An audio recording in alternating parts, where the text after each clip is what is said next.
In the next few minutes, I'm going to show you everything you need to know to use the DJI Osmo Mobile 7P properly, what hidden features it has, and how to get the most out of the OM7P. At the same time, I'll tell you what my 16 favorite features of this gimbal are and show you how they work. One of the best features of the OM7P is that it's extremely quick to set up and activate. To activate the OM7P properly and quickly, do the following. First, you should fully charge the gimbal via the USB-C port on the side. As soon as the gimbal is charged, remove the clamp and attach your smartphone to the clamp. You should attach the clamp so that the round disc of the clamp is positioned exactly in the middle of the smartphone. It can also be moved to the left and right. If you want to film yourself with the selfie camera or someone else with the back camera, you should attach the clamp so that the DJI logo is placed on the back of the smartphone. If, on the other hand, you want to film yourself with the back camera and hold the Osmo Mobile 7P in your hand, it may be advantageous to attach the clip to the front of the smartphone. On the right, you can see a small picture of a camera. Next to it is a small arrow pointing upwards. This is an indicator of the direction in which the smartphone camera should be located. So above the camera symbol, make sure that the smartphone is completely inside the bracket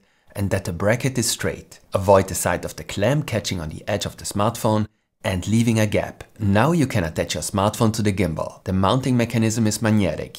Make sure that the clamp snaps perfectly onto the gimbal head. If the clamp is not attached to the smartphone completely straight, the smartphone may be attached to the gimbal slightly tilted and your shots may have a slightly uneven horizon. The gimbal can now be easily activated by turning the gimbal arm straight up. The best way to do this is to hold the smartphone by the clamp. The gimbal will then activate itself. You don't have to balance the smartphone either. This also happens automatically. If the gimbal does not immediately start to stabilize your smartphone, you can activate the stabilization by pressing the M button. If you want to store the gimbal again, first switch it off by pressing and holding the mode button, which is the button at the top here. Now turn the gimbal arm forwards over the right side until it reaches its limit, and then turn the upper part of the gimbal arm to the right until the limit is reached, so that the smartphone is facing upwards, so twice to the right. Now you can simply fold the gimbal arm downwards. Make sure that the protruding pin engages in the indentation. You can now remove your smartphone from the clamp and stow the gimbal away.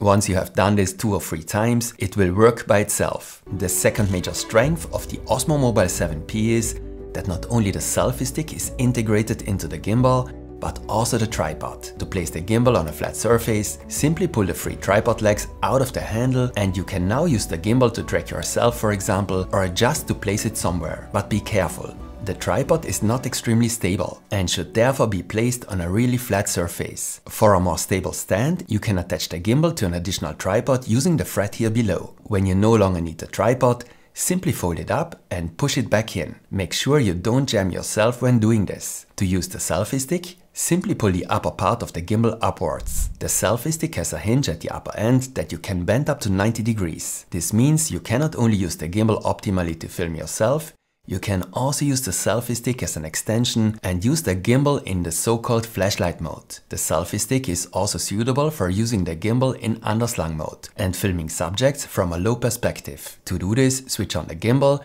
and simply turn the handle upwards. The gimbal will adjust the position of the smartphone to the new situation. When you no longer need the selfie stick, simply straighten the hinge and push it back in. But be careful, the handle is not completely straight on the surface, so you should angle the hinge slightly when pushing the selfie stick in. Otherwise, it will not go in completely. The next great strength of the OM7P is its ease of use. But to be able to use all the features of the OM7P, you need to install the DJI Memo app. You can find it in the iOS App Store and for Android on the DJI homepage. As soon as you have activated the gimbal, as I showed you earlier, start the app. The app will show you right at the start whether an update is available. If so, you should install it straight away. We will get back to the most important features of the app later, because before that, I'll show you the most important functions of the individual buttons and the stabilization modes of the gimbal. The gimbal has a small display here. The first symbol at the top left shows whether your smartphone is connected to the gimbal via Bluetooth. If it flashes, it means it's disconnected. This is the battery level indicator. The color shows the charge level of the gimbal. Green is well charged, red is empty. The white symbols stand for the 4 stabilization modes. The Osmo Mobile 7P has a total of 6 control elements. The mode button, record button, the switch button, joystick, zoom wheel, and on the back the trigger button. If you have ever used a gimbal before, you will get to grips with the OM7P extremely quickly, as its basic operation is similar to that of older DJI gimbals and most other gimbals on the market. You can use the mode or power button to check the battery level if the gimbal is still switched off and folded. If the gimbal is already unfolded but not activated, you can switch it on by pressing the mode button. If you briefly press the mode button once when the gimbal is switched on, you switch to the next stabilization mode. If you press the button 3 times, the gimbal switches to standby mode. This of course saves battery when you are not using it. Pressing it again reactivates it. However, if you press and hold the mode button, the gimbal switches off. But let's switch it on again. With the record button, you can of course start and stop a recording or take a photo. By the way, there is a LED light here on the back of the gimbal head. It lights up red when a recording has been started. Unfortunately, this only works if you are recording with the DJI Mimo app. If you press the switch button once, you can switch between the selfie camera and the back camera. If you press it twice, you switch from portrait mode to landscape mode and vice versa. You can also do this manually. To do this, simply turn your smartphone upwards or downwards. But be careful. If you turn your smartphone to the right from portrait mode to switch to landscape mode, the gimbal arm will block the back camera, so always turn it to the left. You can see here on the right that the app has various shooting modes. These are mostly the familiar shooting modes: photo, video, time-lapse and so on. If you press the switch button 3 times, you can switch back and forth between the video and the photo mode. By the way, I'm going to show you all the functions of the buttons now, but what is particularly important is switch button once, front camera, back camera. Switch button twice, portrait mode, landscape mode. If you press the trigger button once, the tracking function is activated, as you can see. If you press it again, you deactivate the tracking function again. If you press the trigger button twice, the gimbal returns to its starting position. You can also freely change the position of the camera using the joystick on the left. Then press the trigger button twice and the smartphone returns to its starting position. If you press the trigger button 3 times, the gimbal turns around and you can film yourself with the back camera, for example. This makes sense because on most smartphones, the main camera has a much better recording quality than the selfie camera. But be aware, you can do it this way, but the gimbal arm has already reached its movement limit and cannot be moved any further to the right. This can lead to unsightly jerks if there is too much movement. So if you want to film yourself for longer with the back camera, I would, as I said at the beginning, mount the smartphone the other way around. One important control element is still missing, the zoom wheel, which has a few interesting functions and an important disadvantage. Of course, you can zoom in and out with the zoom wheel. You can see the changed zoom factor here in the app. As a general rule, you should avoid using a zoom factor between the different lenses of your smartphone. This leads to a digital crop and thus to a reduction of the image quality. It would be better to limit yourself to the zoom factors of the lenses of your smartphone. I have an iPhone 16 Pro here, which has 3 lenses. These are labeled 0.5x, 1x, and 5x. This is what the dots stand for. All zoom factors in between or above lead to a digital crop. If you do not turn the zoom wheel, but press it in briefly, you switch to manual focus mode. You can now adjust the focus with the zoom wheel and what's really cool, do a cinematic manual focus pull. But what bothers me about the zoom wheel is that I keep accidentally touching it and changing the zoom factor without meaning to. This can lead to an unintentional and unnoticed reduction of the image quality. To prevent this, you can also deactivate the zoom wheel completely. To do this, tap on the 3 dots at the bottom left, here on the gimbal icon in the middle, and then select off under side wheel mode. Okay, but we haven't talked about the different stabilization modes of the OM7P yet, so that you understand what is meant by stabilization modes. The gimbal has 3 axes. A tilt axis, this enables movements up and down.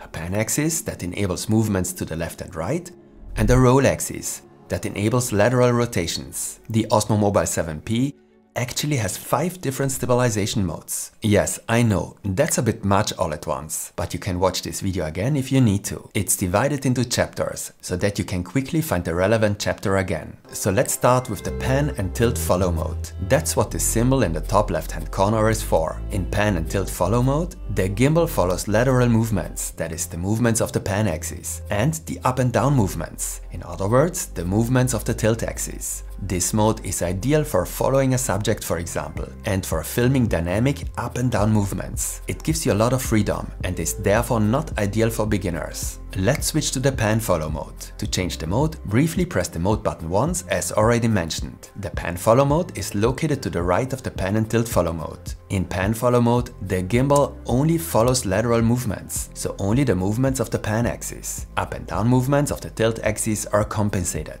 As in all other modes, you can set the optimum angle with the joystick before starting the recording, and of course also during the recording. The pan follow mode is of course also suitable for following subjects, and because it does not allow as much freedom, it's more suitable for beginners. The next symbol at the bottom right stands for the FPV mode. In FPV mode, the gimbal also follows the movements of the roll axis. This means that lateral rotations can also be performed. This allows you to film very dynamic and natural shots and movements, for example POV shots. If you want to have a little more control over the rotational movements of the roll axis, switch to the so-called spin shot mode. In this mode, you can turn the smartphone sideways by pressing the joystick to the left or right. For example, you can film a straight forward movement and simultaneously perform the rotation with the joystick. I would say that you don't need the FPV and the spin shot mode that often, but you can achieve very interesting effects with them. On the other hand, if you only want to film a very simple forward movement or a sideways movement, for example a dolly forward or a sideways revealing shot, then you can lock all three axes. The gimbal will compensate for all movements. It's very simple. You use the joystick to determine the correct shooting angle, for example in pan and tilt follow mode, and then press and hold the trigger button. Now the stabilization mode symbol disappears and you are in lock mode. All movements are compensated. Personally, I often use this mode when I want to take simple cinematic shots. However, the freedom of movement is of course very limited. By the way, if you are interested in which camera movements you should master with a gimbal, and which movements are useful for which type of shot, then take a look at my corresponding tutorial after this video. To get started, I would simply recommend using the gimbal in pan follow or pan and tilt follow mode. In addition to the basic stabilization function and the ability to perform cinematic camera movements, the most important features of a modern smartphone gimbal is definitely the automatic tracking of subjects. You can place the gimbal somewhere and track and film yourself. Or you can hold the gimbal, select a subject and ensure that the subject is kept in the center of the framing by means of tracking. This can be extremely useful. You basically have two options for tracking with the Osmo Mobile 7P, tracking in the DJI Mimo app or tracking with the Multifunctional Module. For the best results, the most features, and to track objects or animals, you need to use the DJI Mimo app. You activate the tracking function by pressing the trigger button once. Then the app will automatically select the subject to be tracked and try to follow the subject. Or you can start tracking by drawing a frame around the subject to be tracked. If you press the trigger button again, the tracking will stop again. When tracking with the app, you can adjust the framing slightly by changing the position of the subject using the joystick. You may want the subject to be positioned along the lines of thirds, rather than in the middle. And in this context, the OM7P has a useful feature that is unfortunately somewhat hidden. Keep composition. It makes sense, for example, if the head of your subject is always in the upper third and not in the middle. This simply looks much better. If you have now optimally adjusted the composition using the joystick, take a shot and track a subject, and then deactivate tracking again using the trigger button, it would be useful if this composition was automatically reactivated when you start tracking again. That way you don't have to set the optimum composition again using the joystick. And that's exactly what Keep Composition does. Once a subject's position has been set, it's reactivated when tracking is resumed. The function is reset by pressing the trigger button twice and, of course, whenever you close the app. And that's not the only special tracking feature of the OM7P. Let's assume there are multiple people in the frame. Then it can be difficult to select the right subject or perhaps to quickly switch back and forth between one subject and another. And that's what Smart Capture is for. You activate it by tapping on the icon with the dot and then on Smart Capture at the top here. As soon as Smart Capture is active, the app detects all subjects in the image and you can easily select which subject should actually be tracked by simply and quickly tapping on a detected selected subject. Unlike Keep Composition, this feature is not available if you are using the Multifunctional Module.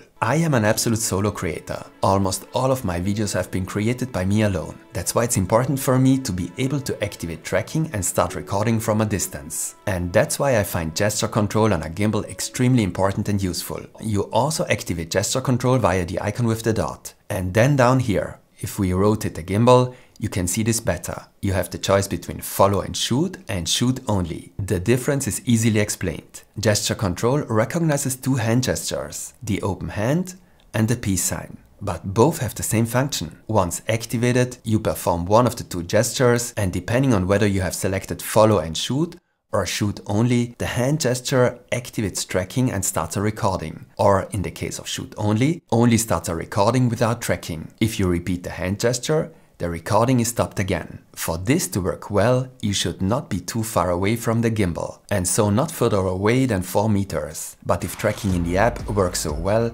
why do you need this multifunctional module? It's easy to explain. You may not only want to use the Osmo Mobile 7P with the DJI Mimo app, but prefer to always shoot with your smartphone's native camera app, or take a video with a social media app like TikTok or Instagram, or you want to use your smartphone's camera for a video conference. Of course, you can also use any gimbal to stabilize your smartphone in all these cases. But what usually doesn't work is tracking. And this is where the multifunctional module comes into play. You attach it magnetically and by means of a locking mechanism to the outside of the clamp of the gimbal. To remove it again, simply press the button on the back, and you can then take it off. The camera of the module must face in the same direction as the camera you want to film with. This means you can mount the module in both directions. The module is always active and ready for tracking when you are not using the gimbal with the DJI Mimo app, meaning it works independently of the app and the smartphone. It communicates with the gimbal and not with the smartphone, so it even works when the smartphone is switched off. You activate tracking by pressing the trigger button. The module now automatically selects the subject. This is another reason why it only works with people and not with objects or pets, for example. You can now see that the small LED light on the front lights up green. This means that the module is actively tracking a subject. Similar to the app, you can now correct the position of the subject and therefore the framing using the joystick.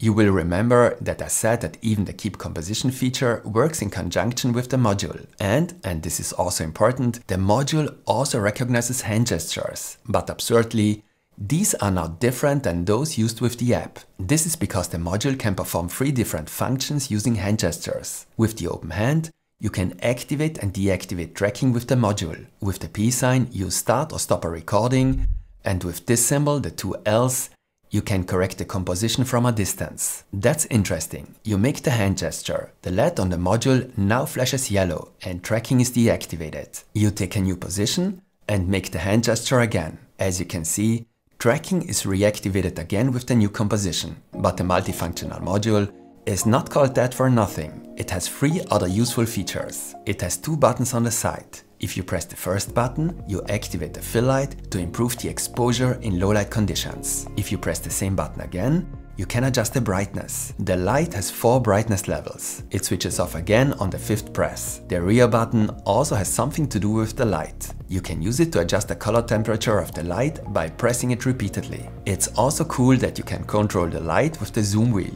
To do this, press and hold the zoom wheel. Now the light switches on. By turning the wheel, you control the brightness. If you press the zoom wheel again, you can control the color temperature with the zoom wheel, and if you press and hold it again, you can switch the light off again. The light is a nice feature, but you shouldn't expect too much from it. It's also cool that the module has an integrated receiver for the Mic Mini. So if you have the DJI Mic Mini, you can use the module as a receiver and don't have to connect another receiver to your smartphone. However, you will need a supplied cable for this. You connect it to the back of the module and connect the other side to your smartphone. Now activate the Bluetooth pairing by pressing and holding the rear button for 2 seconds. The 2 LEDs at the bottom will now flash green. Now you can switch on your Mic Mini and also activate Bluetooth pairing. As soon as the microphone is connected, the LEDs light up green and you can start recording. Unfortunately, I only have a DJI Mic 2 here, so the whole thing doesn't work. But the supplied cable and the module also fulfill another function. If you have connected your smartphone to the module via cable, you can briefly press the M button twice. The gimbal will now charge your smartphone via the module. This is great, and of course also works while using the gimbal and during a recording. You can therefore continue shooting even if your smartphone battery is running low. The only important thing is that the gimbal itself is sufficiently charged. If you press the M button twice again, the charging function is deactivated again. This is the only way to use the gimbal as a power bank during active use. But if you don't need the gimbal at the moment, you can use it as a power bank in another way and without the module. To do this, fold it up and connect it to your smartphone using the cable, but this time on the side, so at the charging port, and the smartphone starts charging automatically. For some smartphones, you also need to press the M button. Make sure that the gimbal is sufficiently charged in this case too. And the DJI Memo app has a few more very useful features that you should definitely know about. But before I show you these, a few words about the basic settings. Before you even start recording, you should set the resolution and frame rate in the app. If you're not very familiar with the camera settings, you can simply use 4K and 30 frames per second to start with. You can set the exposure completely manually using the camera icon at the top here. An interesting feature, as this is not possible with the iPhone standard camera app, for example. Or you can also adjust the exposure using the automatic settings. In other words, you can expose the shot a little brighter or darker. If you tap on the three dots, the advanced settings menu opens. Under video, for example, you can set the white balance and, very importantly, activate Dolby Vision, which is the HDR feature. On all supported smartphones,